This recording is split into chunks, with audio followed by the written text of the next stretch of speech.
pensando, assim, voltando ao caso da ABIN, e essa história que o senhor acabou de contar é monstruosa, monstruosa. Você pensou também, né, ao defender um cara como o Flávio Bolsonaro também, em nenhum momento que fazia parte também de uma turma barra pesada, desculpa, mas também ligada à milícia, etc. e tal, isso te ocorre de alguma maneira? Kiko, eu sou advogada criminal.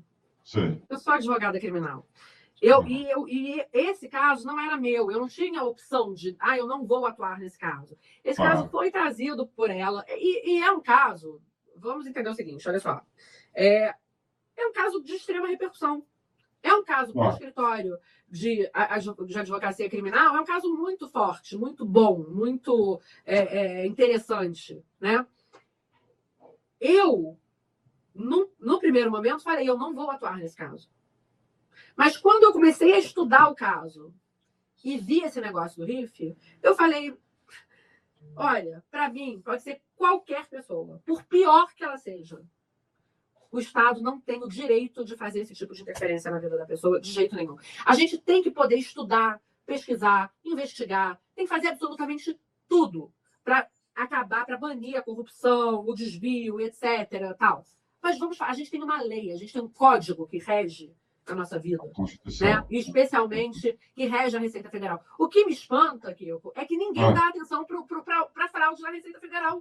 Porque como todo mundo fica numa de, não, isso é um argumento da defesa para livrar o Flávio de alguma coisa. Não, isso é um argumento da defesa que gera, sim, uma nulidade, mas existe essa estrutura na Receita Federal. E quem investigou isso não fui eu, foi o Sindifisco. Foi o Sindifisco. E houve depois, e agora o Sindifisco, eu fiquei muito impressionada em ver que o Sindifisco, o presidente do Sindifisco falou, não, o Sindifisco não sabe nada disso. Como não sabe? Se ele não sabe, se o presidente do Sindifisco tem dúvidas a respeito disso, eu posso enviar para ele todo o material que eu tenho, ele vai deixar de ter dúvida. Existe um relatório que foi investigado e foi julgado pelo Conselho de Árbitros do Sindifisco que mostra, por A mais B, que determinados funcionários da Receita Federal praticaram reiteradas condutas criminosas. E aí, você sabe o que aconteceu? O Ministério Público Federal, um procurador da República, mandou um ofício para o Sindifisco falando, se vocês continuarem investigando isso ou punirem qualquer uma dessas pessoas, vocês vão ser punidos pessoalmente. Eu tenho toda essa documentação, gente. Agora, Diga, pode falar. Não, eu queria voltar um pouquinho à reunião e ao que o Bolsonaro disse lá. Ele sugeriu que vocês conversassem com o chefe da Receita Federal para avaliação aí do caso da possível rachadinha do Flávio. Quem falou? Desculpa. Quem foi que falou? Depois da reunião do Bolsonaro... Não foi o Bolsonaro que fez essa sugestão, não. Foi o Ramagem que sugeriu? Não, o negócio é o seguinte, eu realmente acreditava... Eu não ouvi o áudio todo, tá, gente? Mas ele aparece sugerindo. Mas eu realmente... Vocês se encontraram depois, desculpa, só para terminar de contextualizar, se encontraram com José Tostes Neto, que era secretário especial da Receita. Não teve nada a ver com a sugestão do Bolsonaro, é isso que você está me dizendo, é isso? Não, é porque não foi o áudio mostra que foi o Bolsonaro que sugeriu que isso fosse encaminhado para a Receita? O Bolsonaro... Ele pergunta. Ele pergunta se dá para dar um jeito, tá logo no começo da transcrição. Estou sendo literal, tá, doutora? Não estou supondo nada. Assim, o que eu me lembro, vou falar sobre o que eu me lembro, tá? Independente do áudio. Se falar alguma coisa errada, vocês me falem. Que eu me lembro é que o Ramagem disse: isso não pode ser protocolado aqui no GSI, porque a opinião pública vai cair de pau em cima. Eu ouvi parte, não é que eu não ouvi o áudio todo, o áudio eu não ouvi, eu li boa parte da transcrição, só para ser bem precisa com vocês, para depois não dizerem que eu falei uma coisa aqui, outra coisa ali. Eu não ouvi o áudio, não ouvi, até porque ele é horrível. Ele falou que não poderia ser, o aconselhamento de que aquilo fosse feito pela Receita Federal, eu ainda pergunto assim, mas nem com a fundamentação que foi feita? Aí me falaram, você está se contradizendo quando você faz essa pergunta. Não, eu tinha trabalhado na fundamentação, eu tinha escrito a fundamentação inteira, eu tinha feito esse trabalho de fazer a fundamentação e eu queria saber se aquela fundamentação não valia nada.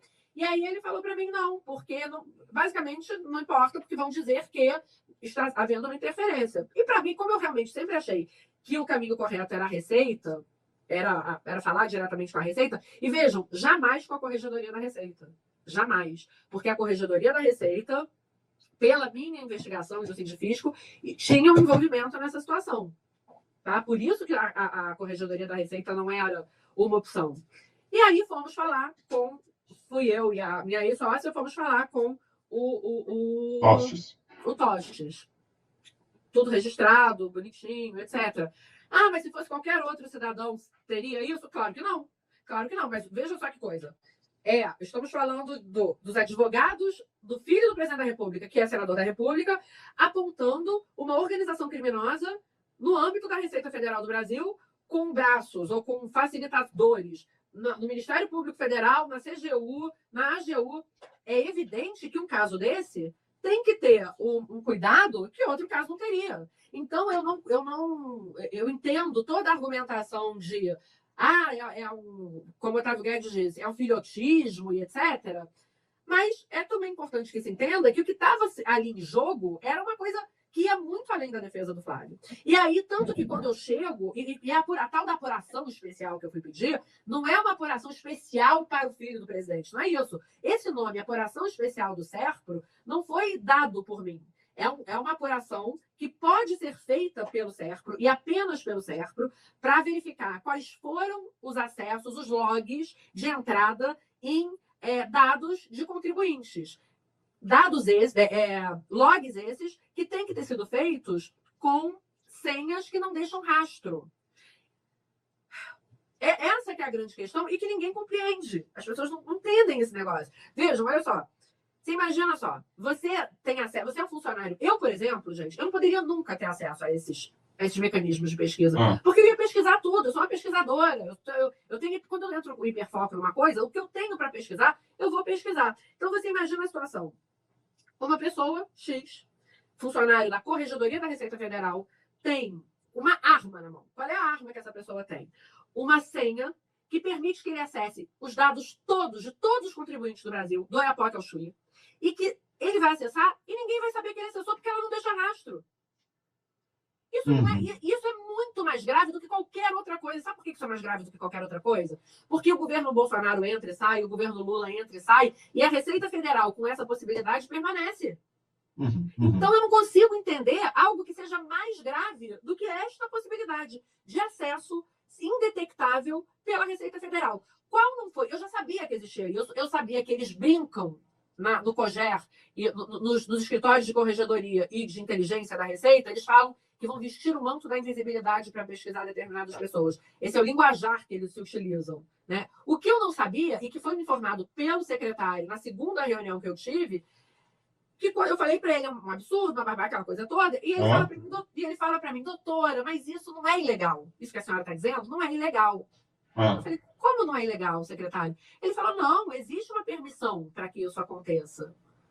Aí eu falei, secretário, sem brincadeira, eu parecia que tinha levado um soco no estômago. Sabe quando sobe um quente na pessoa? Não sei se vocês passam por isso.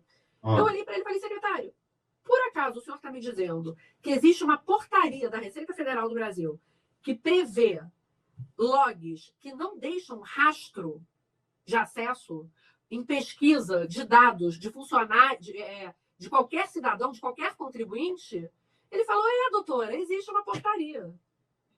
Aí eu olhei para ele, aí sim, gente, eu acho que eu posso ter me excedido, mas eu também não me arrependo, não. Eu olhei para ele e falei assim, secretário, então deixa eu falar uma coisa para o senhor. Talvez o senhor não soubesse até esse momento.